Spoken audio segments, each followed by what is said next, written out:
Oke, selamat sore. Bertemu kembali dengan saya Eko Aris dari program studi Teknologi Rekayasa Mekatronika Fakultas Vokasi Universitas Sanata Dharma Yogyakarta. Nah, hari ini saya akan mengajak teman-teman untuk belajar mekatronika secara sederhana. Ya, jadi di belakang saya di sini sudah ada beberapa catatan, gambar dan tulisan yang nanti semoga bisa membantu diskusi kita hari ini. Jadi tujuan kita hari ini adalah belajar bahwa mekatronika itu akan kita pandang secara simpel dulu, secara sederhana dulu, sehingga kita tidak khawatir, tidak takut dulu sebelum kita nanti belajar mekatronika. Karena sebetulnya kalau kita gambar secara sederhana, inti dari mekatronika itu sama. Oke, mari kita lihat gambar yang ada di sini. Nah, di sini saya katakan sebagai mekatronika sederhana. Kita tahu bahwa mekatronika itu merupakan irisan dari mekanik, elektronik, dan informatik, ya, atau kendali berbasis komputer. Jadi di dalam sistem mekatronik tentunya di dalamnya ada elektrik, di dalamnya ada mekaniknya, di dalamnya ada kendalinya dengan menggunakan komputer. Nah, kita lihat dulu dari sistem pengendalian, kita urutkan, ya, mulai dari input, kemudian kendali, kemudian output, terus kemudian aktuator, dan terakhir adalah sistem mekanik. Nah, ini sebetulnya sama-sama mekatronik, tapi kita gambarkan dengan cara yang berbeda. Jadi kita konsepkan, kita pecah menjadi satu blok-blok gitu ya. Jadi blok input, blok kendali, blok output, blok aktuator, dan blok sistem mekanik. Jadi secara sederhana seperti ini ya. Jadi kita nanti punya kasus gitu ya. Kasus kita adalah sebuah tombol ya, sebuah tombol ditekan, maka lampu menyala. Bisa jadi kasusnya seperti itu, sederhana. Atau tombol ditekan, konveyor berjalan. Ya, atau tombol ditekan, lengan robot bergerak. Ya. Tombol ditekan, gripper menutup atau end effector menutup. Jadi kalau kita membuat satu hal sederhana, ini adalah sistem-sistem mekaniknya ada di sini ya, gripper menutup, lengan robot bergerak, konveyor berputar, lampunya nanti menyala, memanaskan sesuatu dan sebagainya. Nah, kalau tombol dilepas, maka sistem akan berkebalikan ya, lampunya mati, konveyornya berhenti, lengan robotnya berhenti, grippernya juga mungkin membuka gitu ya. Grippernya membuka atau grippernya berhenti, itu juga bisa terjadi. Jadi kita sederhana seperti itu. Nah, ini mau kita wujudkan ke dalam sistem kita, gitu ya. Jadi kalau di dalam sistem blok diagram kita tadi, input ya, yang memberikan input ke dalam kontrol kita, kendali kita, itu bisa berupa tombol atau sensor. Terus kendali kita itu dibagi menjadi hardware dan software.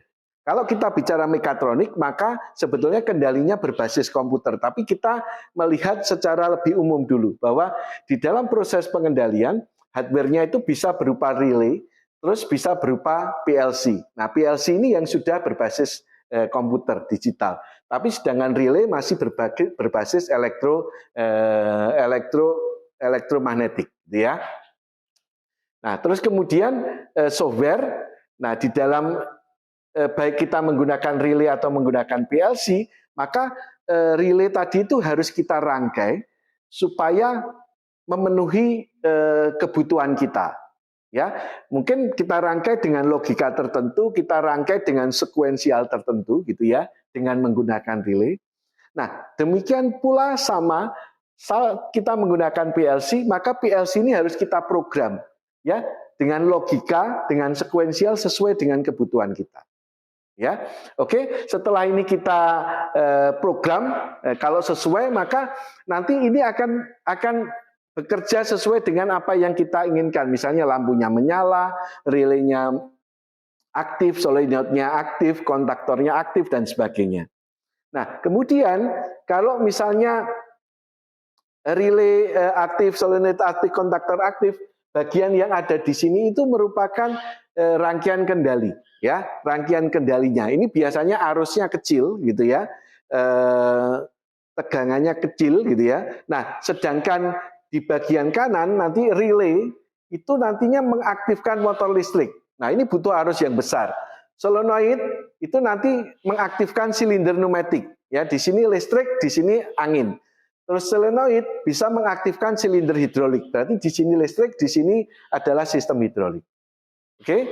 Nah, kemudian motor listrik tadi itu memutar konveyor. Ya, motor listrik memutar meja putar. Silinder pneumatik misalnya menggerakkan manipulator atau lengan robot. Silinder hidrolik menggerakkan lengan robot dengan daya yang besar. Terus kemudian silinder pneumatik mungkin menggerakkan end efektornya atau grippernya. Jadi seperti itu. Jadi kita buat blok diagramnya menjadi input, kendali, output, kemudian aktuator sistem mekanik, di mana di sini ada dua bagian. Ini adalah rangkaian kendalinya, yang di sini adalah rangkaian dayanya, dan di sini adalah sistem mekanik kita. Jadi selalu seperti itu. Ya, selalu seperti itu. Nah, sekarang kita lihat dari kasus kita. Tombol ditekan lampu menyala, tombol ditekan konveyor berjalan. Nah, itu bisa diselesaikan dengan menggunakan relay. Ya. Nah, bagaimana supaya di sini berfungsi? Nah, relaynya ini harus disambung pakai kabel. Ya. Misalnya tombol ditekan, ini simbol dari tombol, kemudian lampunya menyala, ini simbol dari lampu. Tombol ditekan, kontaktornya atau relaynya aktif. Tombol ditekan, misalnya solenoidnya aktif. Ya, nah ini kenapa dirangkai seperti ini? Tombol kemudian di sini menyala karena kasus yang kita butuhkan adalah seperti itu. Nanti kalau kasusnya berbeda bisa jadi rangkaiannya ini berbeda. Ya, rangkaiannya ini berbeda. Misalnya dengan logika ini logika identitas. Misalnya logikanya N, dua tombol ditekan lampunya menyala. Misalnya gitu ya. Itu logika N. Maka di sini ada dua tombol seperti itu. Jadi kita merangkai di sini itu berdasarkan dari kebutuhan yang kita inginkan. Nah, ini untuk hardware relay. Ya, nah hardware relay ini logika dan sekuensialnya disambung pakai kabel. Ya, nah kalau kita menggunakan PLC, lain lagi, ya. Berarti di sini kita butuh rangkaian untuk tombol, ini inputnya. Kemudian outputnya bisa lampu, bisa kontaktor, bisa relay, atau bisa solenoid. Nah, kemudian logikanya ini bagaimana? Logikanya ini adalah program PLC-nya. Ya, maka tombol ditekan ini akan aktif 100 aktif, maka lampunya menyala. Kalau di sini diganti 100 maka yang menyala adalah K1. Kalau diganti 100 maka yang menyala adalah Y1. Jadi kalau di sini logikanya sekuensialnya pakai kabel, di sini logika sekuensialnya diprogram. Ya, di sini input disambung, kemudian output disambung, semuanya pakai kabel. Nah, di sini inputnya disambung di bagian input, outputnya disambung bagian output, sedangkan logika dan kendalinya menggunakan program. Itu kalau PLC. Nah, kemudian kalau di sini lampunya menyala, oke, sudah selesai. Tapi kalau di sini kontaktornya menyala, nah ini K1. Nah, di sini K1 ini akan menutup, maka motornya berputar. Nah, motor nanti dihubungkan dengan konveyor, konveyornya berputar. Gitu ya. Terus kemudian kalau misalnya dihubungkan ke solenoid Y1, misalnya mengaktifkan silinder pneumatik, maka kita harus tahu sistem simbol dari sistem pneumatik, gitu ya. Di sini kalau Y1-nya aktif, ruangannya di ini solenoidnya ini aktif Y1, ya, karena ini dikasih nama Y1, ini Y1 juga aktif. Ini digeser, ya, ini akan bergeser kalau aktif, maka silindernya maju. Misalnya lengannya akan bisa bergerak, gitu ya, dengan menggunakan silinder. Nah, seperti itu. Kalau kemudian tombolnya dilepas, maka ini mati. Kalau ini tombol dilepas, ya berarti ini membuka sehingga 100 mati. Seperti itu. Jadi ini adalah cara kita untuk belajar mekatronik secara lebih sederhana, lebih mudah. Ya. Jadi sistem mekatronik yang kompleks itu pasti nanti sistemnya seperti ini.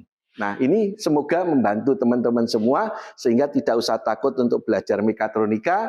Nah, karena mekatronika ini sangat dibutuhkan di dunia industri, di mana di dunia industri sistem-sistem sudah berjalan secara otomatis, sehingga kalau kita ingin bersaing untuk bekerja di dunia industri, maka kita perlu menguasai bidang mekatronika. Nah, mekatronika sangat luas, tetapi secara garis besar meskipun kompleks kayak apapun, sistemnya pasti seperti ini. Nah, itu tujuannya untuk memotivasi kita bahwa sebetulnya konsepnya adalah seperti itu. Jadi ada inputnya, ada kendalinya, ada outputnya, ada aktuatornya, ada sistem mekaniknya.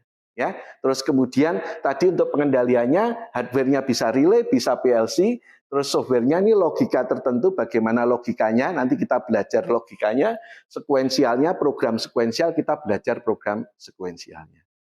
Ya, nah kalau relay ini semua program logika dan sekuensial pakai kabel, tapi kalau PLC semua logika dan sekuensial menggunakan program. Jadi sekarang jauh lebih fleksibel. Demikian yang bisa saya sampaikan, semoga bermanfaat.